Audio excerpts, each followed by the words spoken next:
One free play. Rodgers in trouble. No time left. 60 yards to go.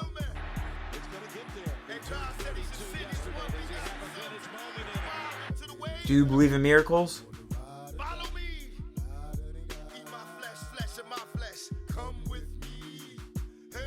What's going on, guys? I had to come here and make this video to talk about the miracle in Motown, which, by the way, I have proof I coined but 5 seconds after leaving that game. A good buddy of mine and I went, and yeah, I went to that game, and you'll see here shortly my reaction to that game. It's something I feel I had to come on and just talk about. This was my very first game ever. There's a little bit of a backstory. Everyone knows, whoever has watched my videos or followed my channel, that I am a big Packers fan. I love the Packers. I'm a diehard Packers fan. I live, breathe, sleep, eat, love the Packers, and the Detroit Tigers, obviously. So, a friend of mine, he's just as big as Packers fan as me. You could even make the argument he's a bigger Packers fan, which is hard to be, but he loves the Packers so much so that him and I have been friends for over a decade, and we've only watched, this was the third game we've ever watched together because he's so passionate and the fire burns so deep in him that it hurts him just like it hurts me to watch the team lose and to play bad. But him and I was like, man, we gotta go to a game. We just have to go. I've only went to one football game ever, and that was a preseason game 3 or 4 years ago when they played the Bills. This week 4 was terrible. And we just went there to troll and to make Lions fans mad. Mission successful, by the way. So I'm like, we got to go. His name's Anthony. We got to go. Let's get tickets. So a couple weeks back, I go and we get some, just some crappy tickets. I think they're like section 347. They were corner end zone, high up, whatever. I just wanted to be there. I don't care if I had to look and see Aaron Rodgers through binoculars. I just wanted to be there. I wanted to be in the atmosphere. I wanted to go to Ford Field wearing a Packers jersey. I just wanted to watch the Packers play football. That's all I cared about. So the day comes. Weeks. Me and my buddy, we've been just texting one another every day. Hey, a week till the game time. 3 days, 2 days, 12 hours, 8 hours. We were just pumped. We could not wait to go. Well, that day, his girlfriend, who was coming along with us, her mom, had tickets to the game she didn't want to use. Now these tickets, here's my ticket from the game. If you guys could see, section 206, row 9, seat 11. Now, you will see in this video here in a few,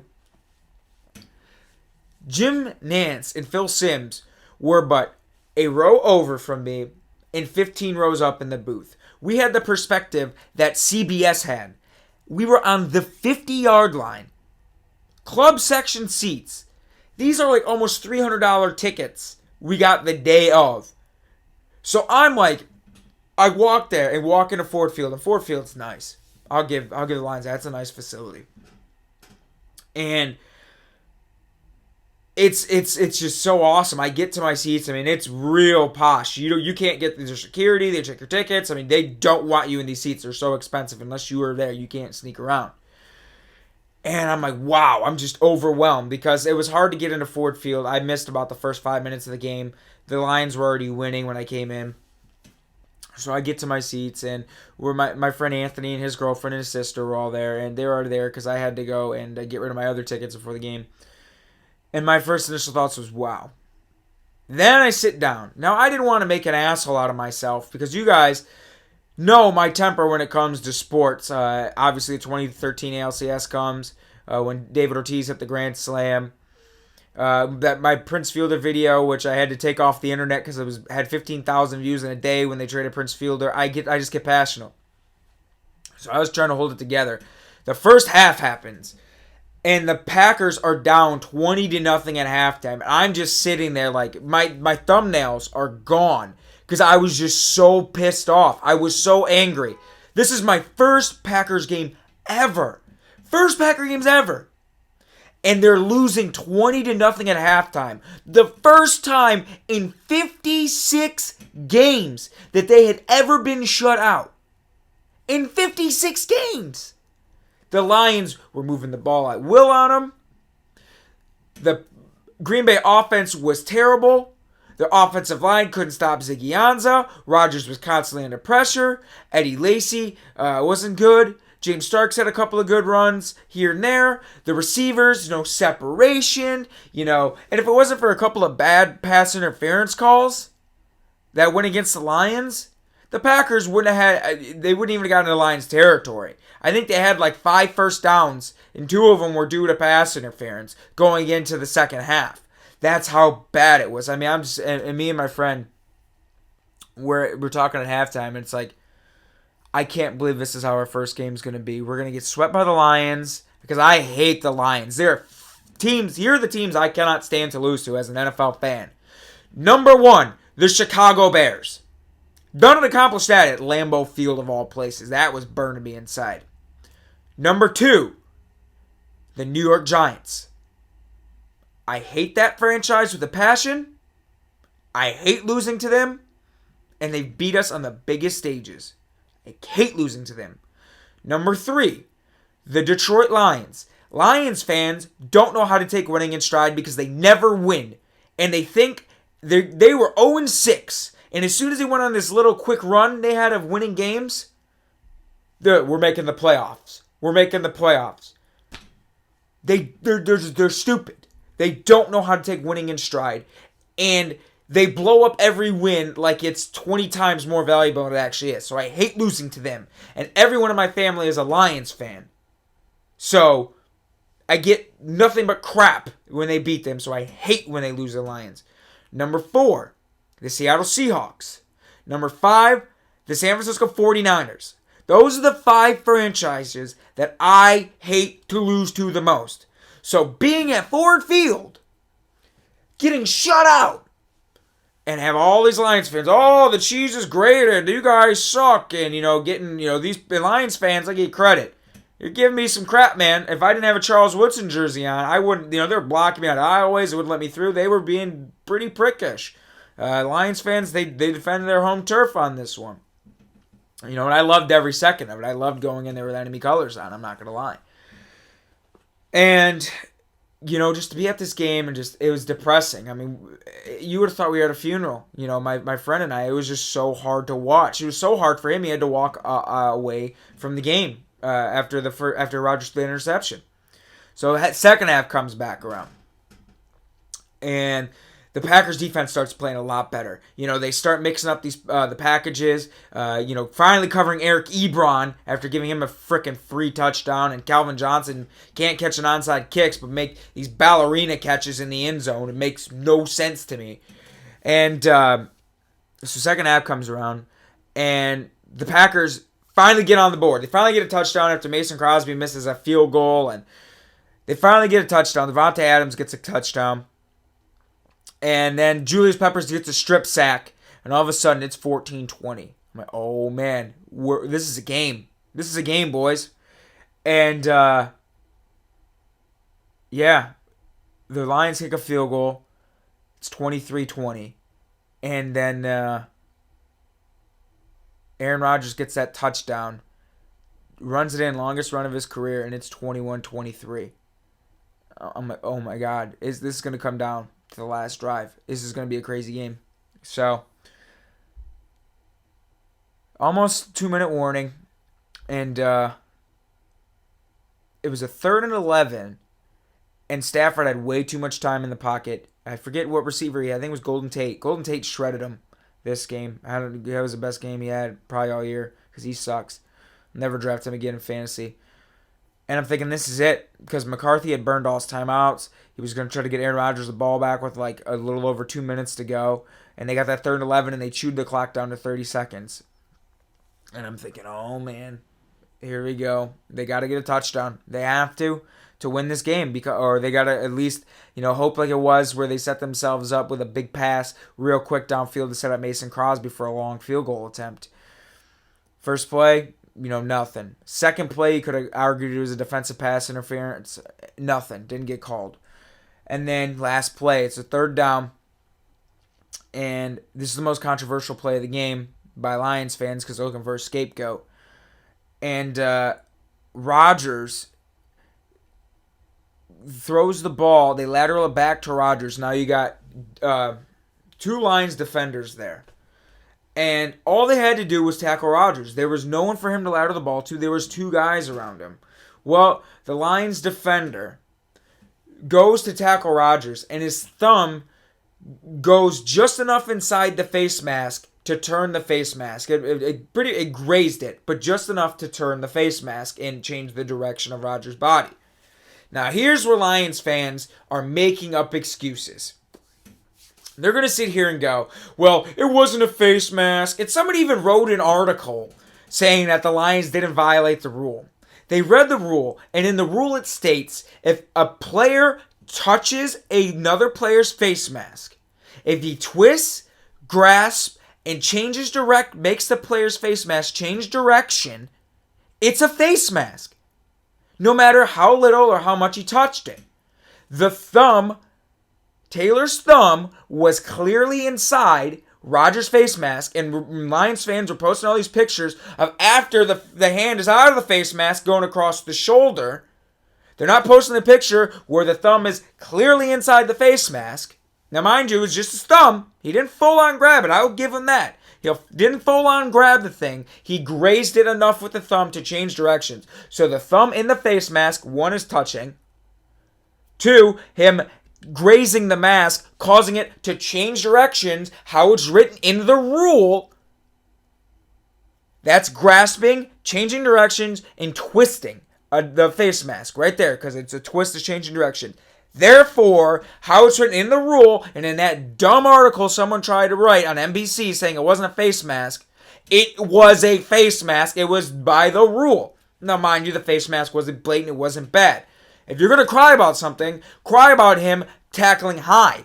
Why did he not go for the chest? There was two defenders there. There was no one for him to... He could have stood there and let Rodgers run circles. There was no one there to run the lateral to. It was it. Game was over. They throw the flag and they get a free play. Now, here's another thing I want to make clear to you Lions fans. I was on the 50. And in full speed, it looked like Rodgers got the hell face masked out of him. Any player or any ref in real-time speed is going to call that a face mask. What you should be mad about is the NFL not allowing all plays to be reviewed under 2 minutes. Because when you're looking at it in real-time speed, it looks like he got blatantly face masked really bad, even though the thumb was in it. Any human being is going to... You don't have 1,000 frames per second vision. You don't have slow nothing. You got to go based off what you see, and that's what you see. Now, I'm not making excuses for the refs because the refs were terrible that game on both sides of the ball. There was BS pass interference calls against the Lions in the first half that should have never happened. They were brutal calls, and then they missed an offsides call on Glover Quinn on the second from last drive the Packers had. So, and it was on a third down too. So, nonetheless, you need to stop crying about it because it looked like it in real-time speed. You need to be mad at the NFL, not the official, for calling it a face mask. And it was a face mask anyways. The thumb was in it. He grazed it, which caused the change of direction. It was a face mask. So, stop crying about it. Next, we get to the Hail Mary play. And then this happens. Rodgers in trouble. It's going to get there. He turned 32 yesterday. Does he have a vintage moment in him? In the end zone. It is caught for the win. Richard Rodgers with a walk-off touchdown. A game ender for the Packers. I couldn't believe it. I could not believe that just happened. Now, here is my reaction to how it happened. Now, you can't see me because the girl next to me is obviously recording the field. But you'll definitely hear me. And when you hear someone that sounds like a 14-year-old screaming, that's me. So this is my reaction.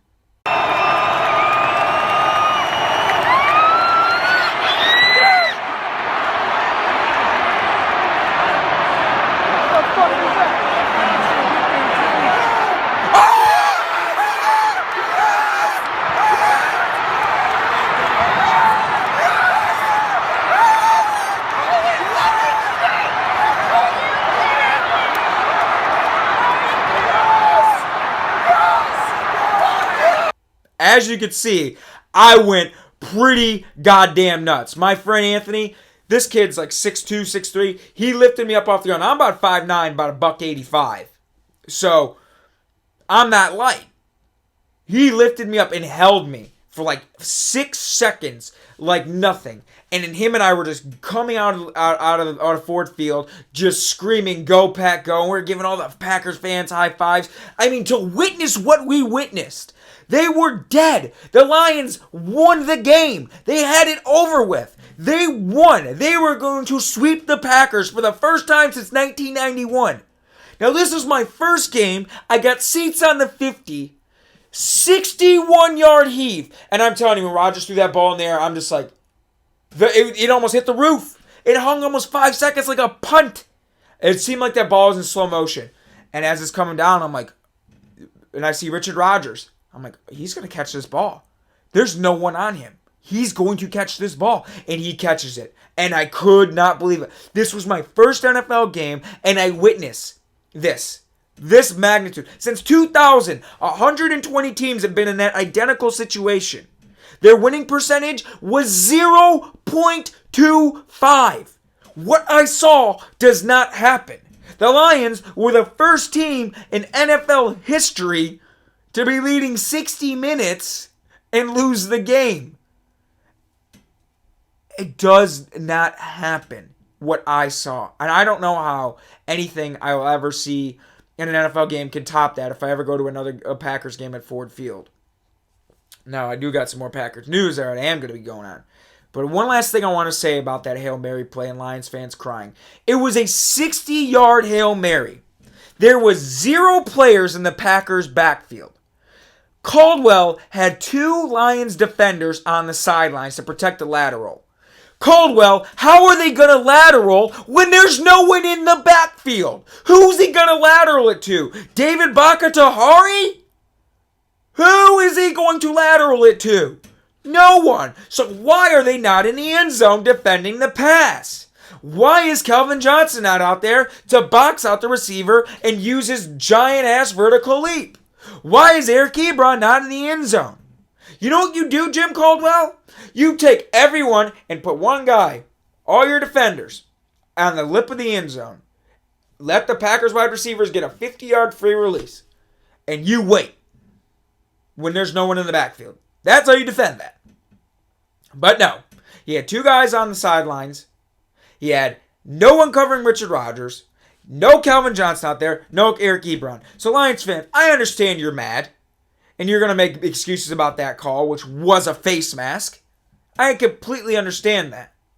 But what you need to be mad at is Jim Caldwell not being able to defend a play that doesn't work nearly 1% of the goddamn time. They had to go 60 yards in one play. 60 yards. And they did it. One of the greatest things I've ever saw. Now, I work at a company as a sales associate. And a client of mine lives in Wisconsin, and he's a Green Bay Packers ticket holder. And I texted him. I'm like, hey, man, what'd you think of that game? And he's like, it was, he couldn't believe it either. So we were talking about it, and, we were talking about, I'm still concerned about the Packers. Yeah, they won that game, but they have a lot of concerns. They don't look like a very good team, and it took a miracle win to get that win. And I'm going to be a complete realist about it. So we were talking about it, and he's like, you know something, man? You need to come out to Lambeau for the Vikings game on January 3rd. I'm like, tickets are really expensive. I'm like, we cut me a deal. He's like, don't even worry about it. I got season tickets. You bring a friend, get your game for free, come out to Lambeau, you just get here. So me and my friend Anthony, we are going to Lambeau Field week 17, which is most likely going to be for the division, against the Vikings, to watch the Packers play at Lambeau Field. I cannot believe it. I'm getting chills right now just thinking about it. It was amazing going into the Lions territory wearing Packers gear. But it sucks because you can't cheer for the defense when the defense is on the field because everyone, because the Lions offense is on the field, obviously. And there's no music and there's the no go Pack go thing going on. And there's none of that camaraderie from you get camaraderie from other Packers fans, when we were down in Detroit, people giving hugs and all that stuff because you're like, oh, hey, you're a Packer fan too. And it's cool. But you're going to a place It's the football mecca. It's Lambeau Field. They've sold out every game since 1967. It takes 30 years to get on the Packers season ticket holding list. The city stops when the Packers are playing. I'm going to a game where it's potentially for the division. I cannot believe it, and I cannot wait that I'm going to be going there. And I wish it was January 3rd already. I'm going to historic Lambeau Field. I'm going to be with other Packer fans. I'm going to be able to be around. I can't even put it into words. I'm excited, and I'm still shaking about it. I'm getting goosebumps still talking about what I witnessed at Ford Field. So I had to come on here, guys, and I had to make this video about the miracle of Motown. One of the greatest things I've ever saw, and I don't know if I ever go to another Packers game at Ford Field, how we'll ever be able to top what I witnessed for my very first NFL game. So do you guys believe in miracles? I certainly do after watching that game. What an amazing game. What an awesome time to be for a first-time Packer game ever. What a game to witness. What a game to go to. And I can't wait to go to Lambeau Field. So you guys enjoy the rest of your weekend. And I'll be back here soon for more videos. And go Pack Go.